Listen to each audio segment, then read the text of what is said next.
예, 오늘의 모닝 브리핑 시작하겠습니다. 키워드 정리해보면 연휴 기간 동안에 PC 지표가 예상치대로 나오고 또 미증시는 반도체주가 강세를 보이면서 시장이 올라가는 그런 모습을 보였고요. 국채 금리가 내려갔습니다. 그런데 이번 주 이제 파월 의장의 발언, 고용 지표 일정이 있기 때문에 이번 주에도 금리는 좀 출렁거릴 가능성이 높다 이렇게 봐야 될 것 같고요. 그런데 우리나라의 대형주들, 뭐 예를 들어서 제약이라든가 반도체라든가 2차 전지라든가 등등의 종목군들, 뭐 밸류업도 포함이 돼서 스토리들이 나름대로는 다 갖춰져 있거든요. 이 중에서 한 2개 정도가 치고 나갈 것 같은데 어느 업종이 되는지 이걸 좀 집중적으로 봐야 될 것 같고요. 그리고 코스닥은 어떤 재료보다 수급이 문제입니다. 그러니까 기관 투자들의 매도가 집중되고 있거든요. 이 매도가 진정되는지 여부가 상당히 중요한 포인트다. 이렇게 보면 되겠습니다.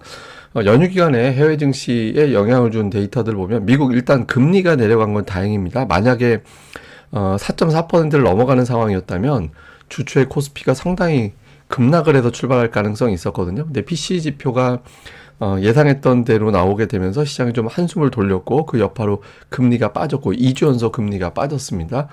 그러면서 미 증시는 최고치 기록을 하는 상승 흐름이 나왔고요. 특히 반도체 업종 지수가 지난주 금요일에만 4% 넘게 급등을 해서 지수를 끌어올리는 결정적인 역할을 했습니다. 그래서 반도체, PC 지표 이게 시장을 끌어올리는 그런 역할을 좀 했고요. 특히 이제 PC 지표 같은 경우는 그 CPI에 달리 CPI는 살짝 튕겨 올라갔잖아요. 그런데 PC는 하락 추세가 그대로 이어지는 그런 모습을 보였거든요. 근데 이 차이가 뭐냐면 사과값이 갑자기 15,000원으로 올랐다. 근데 귤값은 제자리다. 그러면 CPI는 이 사람은 귤을 10,000원 사 먹었을 거고 사과는 똑같이 소비했다면 25,000원을 썼을 거야. 이렇게 이제 산정하는 게 CPI고 PC 같은 경우는 이 사람은 사과를 아예 안 사 먹고 비싸니까 귤만 2배로 사 먹었을 거야. 그러면 실제 소비는 2만 원이 되는 거잖아요. 그래서 이렇게 이제 실질적인 소비를 가늠하는 게 PC이기 때문에 연준은 이걸 더 중요하게 보거든요. 근데 어쨌든 이 데이터가 내려갔다라는 점은 투자자들이 다행이다 이렇게 한숨을 돌리는 그런 계기가 된 거죠. 그리고 연준 인사들도 특별하게 뭐 매파적이거나 비둘기파적이거나 그런 발언을 하진 않았습니다. 그러니까 대체로 보면 그냥 금리는 내릴 것 같은데 지금 당장은 아니야. 뭐 이런 취지의 이야기. 오스틴 구스비가 그나마 비둘기파적인 발언했는데 그냥 1월 인플레 수치는 그냥 소음에 불과하고 너무 금리 인하를 늦추면 경제에 타격을 줘. 뭐 이 정도 발언한 거 정도였거든요. 근데 어쨌든 연준 인사들의 발언을 한마디로 표현하면 그냥 신중하게 이 정도입니다. 그래서 뭐 딱히 이제 금리가 튕겨 올라가거나 빠지거나 이런 데 변수가 되지 않았거든요. 근데 지금 그냥 지표만 보면 된다라는 거죠. 근데 이번 주에 이제 고용 지표, 지난 1월에 또 고용이 서프라이즈하게 나와서 또 금리 인하에 대한 어떤 시점을 또 늦추는, 전망을 늦추는 그런 계기가 됐었잖아요. 이번 주 이제 고용 지표가 어떻게 나오는지 또 파월 의장의 증언이 또 있기 때문에 이 부분이 또 이번 주엔 또 중요한 변수가 될 것 같습니다. 다음에 이제 우리 증시로 보면 반도체 뉴스가 되게 많아요. 그러니까 미국에서 반도체주가 올라갔다라는 게 있었고 2월에 이제 수출이 증가됐는데 반도체 수출이 크게 증가를 했다. 전년 대비 66%. 사실 저게 우리나라가 가장 그 좋을 때 반도체 괜찮을 때 최저치보다 아래쪽에 있는 거거든요. 그러니까 기저효과 때문에 높이 보이는 거긴 하지만 어쨌든 반도체가 수치상 이제 회복이 되는구나 뭐 이런 식으로 기대가 될 수는 있는 거죠. 그래서 국내외적으로 재료가 모여지고 있거든요. 그리고 삼성전자 관련해서 주가에 연결이 될 수 있는 뉴스들이 되게 많이 나와요. 그러니까 긍정적인 거, 부정적인 거 골고루 다 합쳐져 가지고.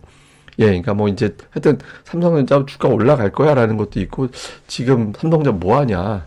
근데 또 저 아래 보면 삼성전자 물렸다면 희소식이다. 결국 10만 전자 간다. 저 내용은 사실 별거 없습니다. 그냥 뭐 개인 투자자들이 팔아야 올라간다. 뭐 이런 취지의 기사였거든요. 외국 기관이 사야 올라간다. 그런 거라서 10만 전자 진짜 간다라는 내용은 아닌데 어쨌든 뉴스량이 증가가 되면 지금 주가가 되게 플랫하게 가는 거 비슷한 건데 좀 변동성이 나올 수 있겠죠. 그래서 이번 주에 해외 쪽에서 나오는 재료, 국내에서 나온 재료에 이제 삼성전자가 반응을 할 거냐. 이거 되게 중요한 변수로 체크를 좀 해봐야 될 것 같습니다. 그런데 이제 코스닥은 이런 재료가 의미가 없는 게 기관들이 엄청나게 팔아요. 이 기관 투자들의 매도 각도 보세요. 그러니까 뚝 하고 던지는데 1월 중후반 그때부터 갑자기 코스닥을 대량으로 팔고 있잖아요. 저 시기가 언제냐면 그 밸류업 관련된 정책이 알려질 때였거든요. 그때부터 기관 투자자들이 코스닥을 팔고, 그럼 뭘 사나 보면 이게 이제 코스피의 증권업종입니다. 그러니까 증권업종 쭉 매수 들어오고 있죠. 개인들이 쭉 팔고 있고, 다음에 이거는 금융업종. 예, 역시 뭐 금융업종, 대체로 은행주들이 여기에 들어가 있고, 지주회사 중에 일부가 또 금융업종에 들어가 있거든요. 보시면 이제 매수 강도가 제법 되죠. 그 다음에 이거는 운수장비, 자동차. 예, 그러니까 외국인들은 자동차에 진심이고, 그다음에 개인들은 쭉 팔고 있고, 기관 투자자들이 2월 중반 넘어가면서부터는 또 운수장비 사고 있거든요. 그러니까 코스닥을 팔아서 우리가 이제 단순 수치로만 보면 코스닥을 팔아서 그걸 현금화시켜서 이제 밸류업 관련된 종목을 매수하고 있다. 그러니까 이게 이제 목표가 있는 거라 뭐 어느 정도 팔아야 기관 투자들의 코스닥 매수가 멈출지는 알 수가 없습니다. 그러니까 멈춰야 멈추는 거라 저게 이제 진정이 되면 수급 때문에 빠진 종목군들이 돌아서는 예, 그런 계기가 나올 수 있겠죠. 그래서 코스닥은 뭐 다른 거 필요 없고 이런 수급 동향을 좀 잘 봐야 될 것 같습니다. 어쨌든 그러다 보니까 이게 지수는 괜찮은데 이게 코스피 파란색이 코스피거든요. 지수는 그렇게 나쁘지 않은데 상승 종목 수는 굉장히 빠르게 줄고 있잖아요. 그러니까 대형주 몇 개가 지수만 그러니까 밸류업 관련된 종목군들 몇 개 정도, 그다음에 하이닉스 정도가 지수만 방어를 해놓고 중소형주는 다 밀린다라는 거죠. 그다음에 코스닥도 마찬가지입니다. 코스닥도 보면 지수는 그렇게 나쁘지 않아요. 그런데 그 지난달에 대형주 탑 10 종목들의 월 평균 상승률이 35%였거든요. 그러니까 그 외 종목들은 약했다라는 거죠. 실제로 2월부터 보면은 하락 종목 수가 늘어났다라는 게 보여지고 있거든요. 그래서 지금 수급 구도에서는 이런 식으로 대형주 몇 개 정도 일부 업종들만 올라가고 나머지는 이제 빠진다라고밖에 볼 수가 없어서 예탁금이 폭발적으로 늘어나거나 아니면은 이제 기관 투자들의 매도가 좀 진정이 돼주는 그런 흐름이 나와주는 게 좀 관건입니다. 그렇게 되지 않으면 그냥 되게 차별화된 기관들 사는 것만 올라간다 뭐 이렇게 이제 우리가 봐야 되는 거죠. 자, 시장을 좀 정리해서 보면 국내는 밸류업, 해외는 반도체 재료, CPI 재료 이런 것들 때문에 이제 시장이 긍정적으로 움직일 수 있는 환경은 일단은 만들어졌습니다. 그리고 이제 반도체, 다음 배터리, 그러니까 에코프로비엠 관련된 이슈로 이제 한동안 좀 강했죠. 제약은 알테오젠 재료로 알테오젠 뭐 그 셀트리온 제약부터 해서 알테오젠까지 재료가 좀 이어지고 있고, 다음에 밸류업 관련된 종목군들도 반영이 되고 있고, 이 네 가지 덩어리가 시장을 움직일 수 있는 종목군들이거든요, 현재로서는. 그러니까 이 중에 이제 어느 쪽으로 붙을 거냐. 그러니까 특히 이제, 지난 주말 이후에 PC가 안정이 되고, 다음에 반도체 관련주들이 움직일 때 초반이 고점이 되고 밀어내리는 계기가 되고 다른 쪽으로 넘어갈지 아니면 아예 이쪽으로 푸시가 될지 좀 볼 필요가 있고요. 다음에 코스닥은 뭐 다른 거 필요 없이 기관 투자들이 매도가 멈춰줘야 됩니다. 예, 그러지 않으면 코스닥은 시가총액 상단 대형주 이외에는 답 나오기가 힘들어져요. 그래서 그런 게 어떻게 되는지 볼 필요가 있습니다. 그리고 어쨌든 우리가 기대치 걸러내고 그냥 보여지는 것만 놓고 보면 차별화 장세가 당분간 이어질 확률이 좀 더 높아 보인다. 이렇게 이제 보고 우리가 시장을 바라봐야 될 것 같습니다. 자, 이제 이거는 업종별 올해 들어서의 어떤 추세를 그려본 거거든요. 이제 코스피인데 연초에 출발이 여기라고 놓고 봤을 때, 연초에 제로라고 놓고 봤을 때 지수보다 센 거, 예, 지금 현재로서는 증권업종이 가장 높이 올라가 있고, 그 다음에 이제 금융, 그 다음이 이제 운수장비, 그러니까 보면은 다 밸류업이에요. 예, 밸류업들이 상대적으로 선전을 했고, 그 다음에 그냥 재미없게 쭉 플랫하게 가는 게 전기전자. 근데 이건 삼성전자 때문에 그렇고, 하이닉스는 이제 혼자 치고 나가는 모습이 나오고 있죠.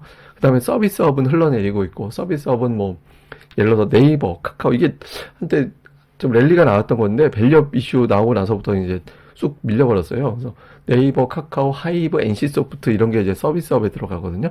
이렇게 되고, 다음에 코스닥 쪽에서는 이제 기타 서비스, 그러니까 알테오젠 때문에 이제 기타 서비스가 연초 이후에 이제 강세를 보였고, 그 다음에 연초보다 조금 그나마 높이 올라가 있는 게 이제 반도체. 다음에 1월 말 이후에 이제 꾸준하게 올라온 게 이제 제약주, 그런 것들이고요. 그 다음에 최근에 그냥 꺾여서 밀려 내려가는 게 디지털 컨텐츠, 게임주입니다. 그 다음에 이제 일반 전기전자, 이거 에코프로, 신성, 델타테크 이런 것들이 일반 전기전자 들어가는데 한 차례 올라갔다가 조금 흘렀다가 최근 들어서 다시 올라갔다가 이런 구도가 나오고 있거든요. 그래서 이런 이제 업종별 추세를 우리가 보면 지금 현재 어느 쪽에 매수가 들어가고 최근에 꺾이기 시작하는지 이런 걸 읽을 수 있어서 예, 향후에 이제 이 데이터들 계속 제가 수시로 좀 설명해 드리도록 하겠습니다. 예, 그럼 또 오늘 하루 잘 보내시고요. 저는 또 다음에 뵙겠습니다. 이 방송 구독하기 하고 예, 좋아요 꼭 좀 부탁을 드리겠습니다. 감사합니다.